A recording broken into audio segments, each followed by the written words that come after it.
ang pinagdaraanan ng bawat isa. Pero tunay nga na ang Diyos natin ay nananatiling mabuti at tapat. Amen? Amen. Sige po, sabay-sabay po natin basahin ang nasa Awit chapter 100. Lakasan po natin lahat ng nanggagaling sa ating mga puso. Umawit sa kagalakan ang lahat ng mga bansa. Si Yahweh ay papurihan, paglingkuran siyang kusa. Lumapit sa presensya niya at umawit ng may tuwa. O si Yahweh ay ating Diyos, ito'y dapat na malaman. Tayo'y Kanyang lahat. Tayong lahat na nilalang, lahat tayo'y bayan niya, kabilang sa Kanyang kawan. Pumasok sa Kanyang templo na ang puso'y nagdiriwang, umaawit, nagpupuri sa loob ng dakong banal. Purihin ang ngalan niya at siya'y pasalamatan. Verse 5. Napakabuti ni Yahweh, pag-ibig niya ay walang hanggan, pag-ibig niya ay tunay, laging tapat kailanman. Amen? Amen. Hallelujah. Tuloy na ako, patuloy natin hanapin ang presensya ng ating Panginoon. Kahit tunay na yun talaga yung nararapat na talagang hinahanap ng isang mananampalataya. Amen? Amen. Dahil sa presensya niya ay may kagalakan, sa presensya niya ay may kapayapaan. Sige po. Hallelujah. Patuloy po natin yung papulihan ng ating Panginoon. Yes, Lord. Patuloy natin ang pagpuri sa iyo, Panginoon. Patuloy natin ang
minsan, Panginoon, hindi kami nagiging tapat, but you remain faithful, Lord. Thank you dahil hindi mo kami iniiwan, Panginoon. You're always there, Lord, sa mga oras na kailangan din namin, Panginoon. Hallelujah. Patuloy po tayo magpuri sa ating Panginoon. Ituon natin ang ating mga puso sa Kanya. Kung gaano na sa mga lowest point ng buhay natin, na hindi niya tayo iniwan at nanatiling tapat ang ating Panginoon. Let us continue to focus on His presence. Thank you, Lord.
Patuloy tayo manatili sa Kanya.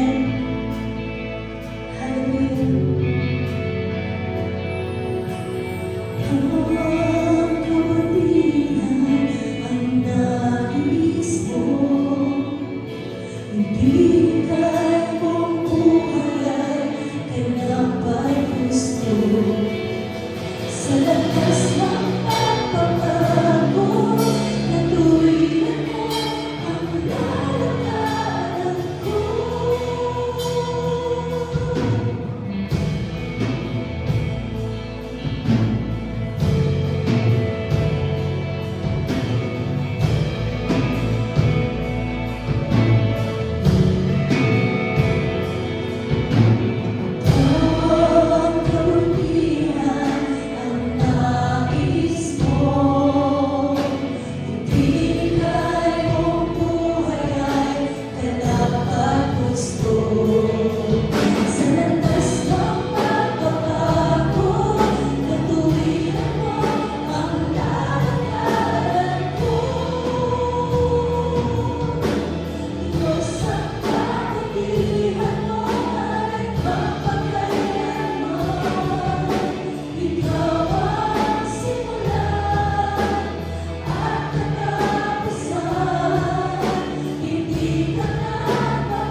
kabutihan mo ay magpakailanman.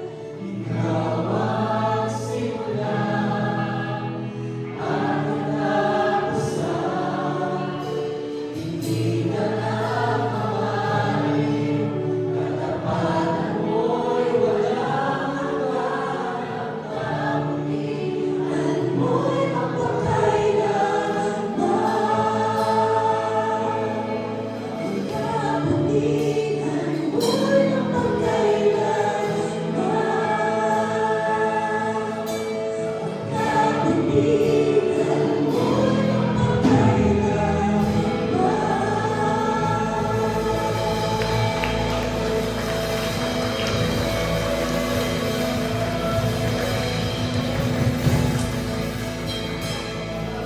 Hallelujah! Palakpakan po natin ang malakas ng Diyos. Hallelujah! Palakpakan din po natin ang Kapilas Worship Day. Pangalanan. Isa pa po, Pilas Worship Day. Amen. Ang sabi ko sa awit, 107, talatang una, give thanks to the Lord, for He is good. His love endures forever. Sige, sabihin po natin, salamat po Panginoon sa bagay nito. Amen. Ano daw po ang hinahanap ng puso ng mga anak ng Diyos? Yung ginamit po natin kanina, ang banal na templo. Which meant the presence of God. Amen? Kaya po natin dito po tayo ngayon sa isang layunin upang sambahin, pasalamatan, purihin ang kabilang Diyos na lumipas sa atin. Tayo pitutulog sa Diyos, panalangin. O aming Diyos na makapangyarihan sa lahat, purihin ka, O Diyos. Sambahin ang dakilang pangalan mo. Ikaw lamang, O Diyos, ang inahanap ng aming mga puso. Nawa, O Diyos, ang desire ng aming puso sa bagay nito. You are number one. Panginoon, sa bagay nito, hindi man kami karapat-dapat o tumawag sa banal na pangalan. Kami po ay maniluhod sa iyong harapan upang humingin ng kapatawaran.